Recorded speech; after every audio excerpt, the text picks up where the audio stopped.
हम देख रहे हैं तत्सम तद्भव की जो सीरीज चल रही थी उसी को आगे बढ़ा रहे हैं। यानी कि आप देख रहे हैं देसी शब्दों की पहचान, यानी कि देशज शब्द। यानी कि देशज शब्द कौन कौन से हो सकते हैं? तो जिन शब्दों का जन्म अपने देश में हुआ हो वो शब्द क्या कहलाएंगे? देसी शब्द कहलाएंगे। बोली व उपबोली के शब्द, ऐसे शब्द जो बोली और उपबोली के हों वो भी शब्द क्या कहलाएंगे? देसी शब्द कहलाएंगे। सीमित क्षेत्र में प्रयुक्त होने वाले शब्द, वो भी शब्द क्या कहलाएंगे? आपके देसी शब्द कहलाएंगे। गांव देहात में प्रयोग होने वाले शब्द, यानी कि गांव जो देहात में प्रयोग होते हैं वो शब्द क्या कहलाएंगे? आपके देसी शब्द कहलाएंगे। क्षेत्रीयता वाले शब्द, यानी कि जो क्षेत्र विशेष में यूज करे जाते हैं बिल्कुल पर्टिकुलर एरियाज में, वो शब्द भी क्या कहलाएंगे? देशज शब्द कहलाएंगे।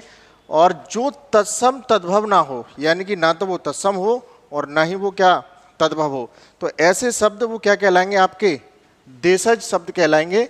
यानी कि आप जानते हैं जैसे कि हम लोटा एक देशज शब्द है, ठीक है, खटिया एक देशज शब्द है। तो ऐसे शब्द जो कि एक क्षेत्र विशेष में यूज करे जाते हैं वो सारे के सारे शब्द क्या कहलाएंगे? आपके देशज शब्द कहलाएंगे। अब आ जाइए आप अगला संकर शब्द। यानी कि संकर का मतलब होता है दो अलग अलग भाषाओं से बने जो शब्द होंगे वो सारे के सारे क्या कहलाएंगे?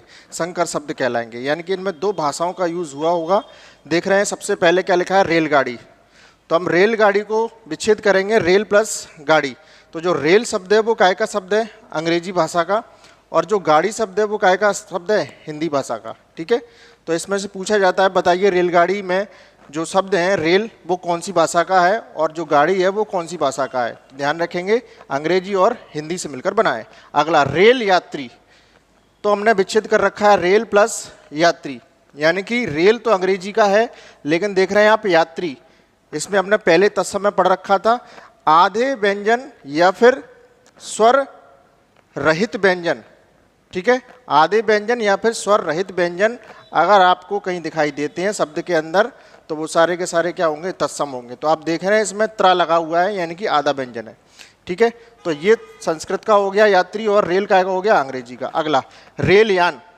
रेल और प्लस यान, तो रेल का हो गया अंग्रेजी का और आप देख रहे हैं यान, यानी कि ऐसे शब्द जो कि कम यूज में लिए जाते हैं। तो आप देख रहे हैं यान हम लोग अभी कम यूज में लेते हैं। ठीक है, जो कम यूज होते हैं वो शब्द क्या कहलाएंगे? आपके संस्कृत के शब्द कहलाएंगे, यानी कि तत्सम कहलाएंगे। ठीक है, तो पहला अंग्रेजी का, दूसरा कौन सा? संस्कृत का। अगला देखिए रेल डब्बा। रेल डब्बा, तो रेल तो हो गया काय का? अंग्रेजी का, और डब्बा काय का हो गया? संस्कृत का, सॉरी हिंदी का, है ना। तो हिंदी का हो गया डब्बा। और फिर देखिए जांच करता। तो